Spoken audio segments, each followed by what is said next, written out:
To create a vest, select the character's body and set the cloth type to top over here.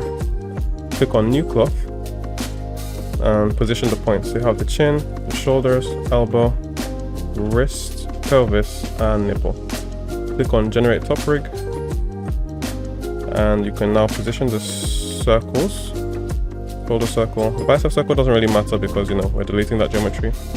The waist circle, I want this vest kind of tucked into the shorts, so I'm going to move it to the height of the shorts over here. If you wanted a long vest, you can move it down like this, but since we want it around this point, I'm just going to scale it like this and click on generate top.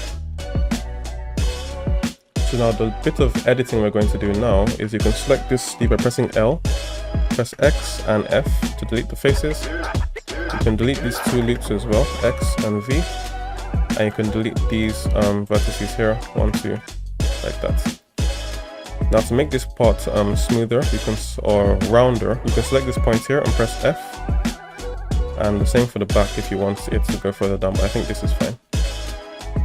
So on your own now, you can make any edits you want to make to this vest. If you want the sleeves tighter or this area tighter, like that. Just customize the shape and that's fine. This area that you want snapped onto the body of the character, you can select that loop, go over to the paint section and click on this shrink wrap icon here, the pin icon, and that will snap it onto the body of the character. Click on the pinning icon as well if you want it pinned onto the character. So when you press play, we'll see how it behaves, and I think that's kind of fine.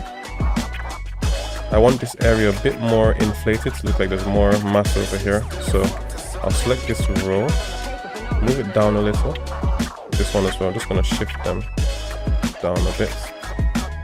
You can add more geometry if you want, so you can add a cut here if you want.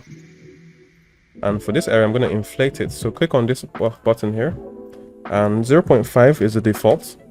1 will make it shrink or make it tighter, and 0 will make it expand a lot. So I'm going to set it to about 0.2 and click OK. And then play it and see how it behaves. You can see that area has kind of expanded a little bit. And that's exactly what I was going for. You can see it's kind of detaching from the character. What we want to do now is press bind to rebind it, because we added more geometry to it. The bind loosened, so now it's fine. I'm just going to let this play out, and once it's done, go to the design section and click on cache cloth, and you can now enable the second subdivision modifier to make it appear smoother. And yeah, that's basically it.